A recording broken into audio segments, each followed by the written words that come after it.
La section design produit à l'ESDAC, ce sont des étudiants qui, juste après le bac, sont accueillis ici et qu'on accompagne jusqu'au Master 2.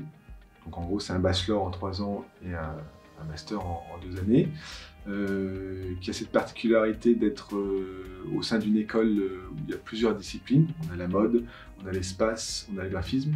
C'est une vraie richesse d'échange entre les étudiants. C'est des disciplines qui sont...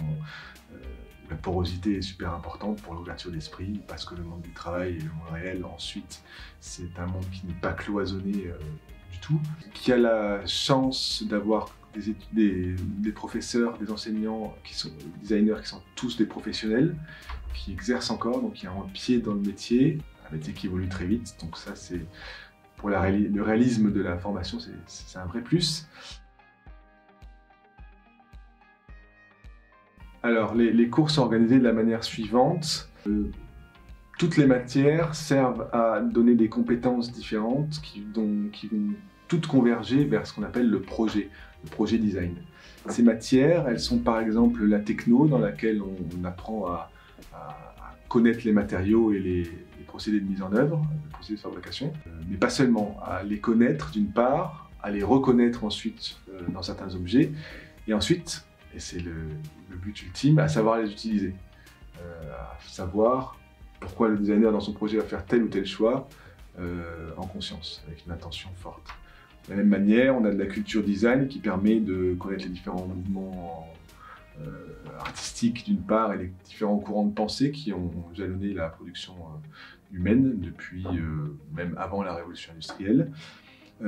Encore une fois, le but est de savoir, connaître, comprendre et ensuite d'élaborer une pensée singulière pour que chaque étudiant puisse se développer et surtout pas qu'on ait des clones comme ça de designers.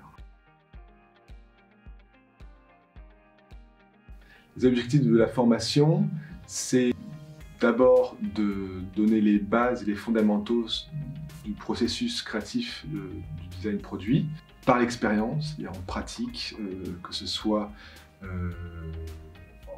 en élaborant des projets, en les dessinant, en faisant des analyses, en écrivant, en réfléchissant et en confrontant à chaque fois avec le professeur qui vous suit, ou en matérialisant. On a la chance à l'école d'avoir et un atelier et un Fab Lab. Voilà, tout ça est très confondu dans le processus de design où le but est à chaque fois d'expérimenter le plus rapidement possible. Ensuite, donc là on est dans le bachelor jusqu'à bachelor 2. En bachelor 3, on est déjà dans la production d'un projet singulier où l'étudiant va s'attarder à concevoir, à réfléchir à une problématique qui lui est propre et à mener son projet jusqu'à bien. Le master, ensuite, va vraiment servir à donner une vraie maturité au travail de designer de l'étudiant.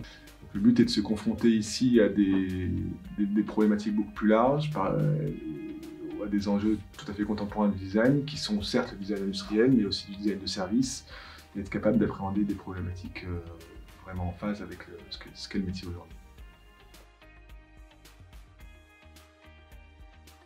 Alors, les périodes de stage en entreprise, qui sont très importantes pour valider ce qu'on a appris de façon très concrète et avec un suivi qui n'est pas celui des professeurs rassurants qu'on peut avoir tout au long de l'année. En bachelor, en première année, déjà, vous avez déjà un stage. En bachelor 2, vous avez un stage particulièrement important, en général qui se fait pendant les grandes vacances, à la suite duquel il y a un rapport de stage.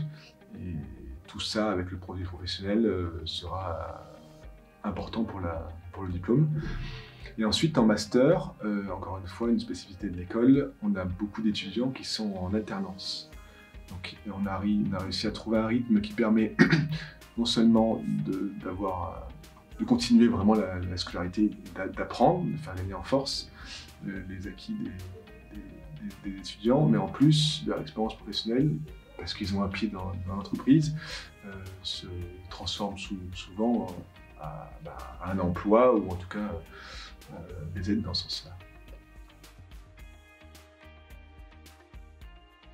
Alors récemment, vous savez que je vous ai parlé de la dualité du design produit qui était théorique et pratique.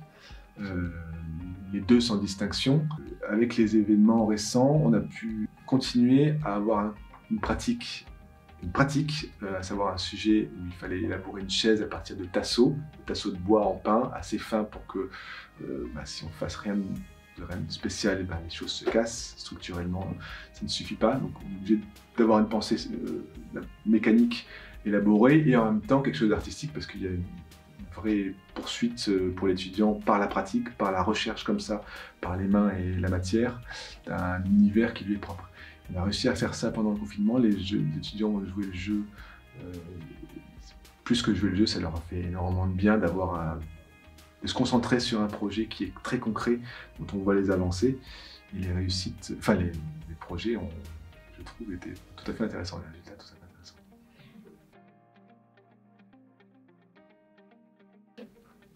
Alors, c'est très intéressant et très pertinent, me semble-t-il, d'étudier le design produit aujourd'hui, pour plusieurs choses. On s'aperçoit que la pensée, alors déjà parce que, de manière générale, le design envahit les entreprises et le monde de l'entreprise, de la production, encore un peu plus qu'avant.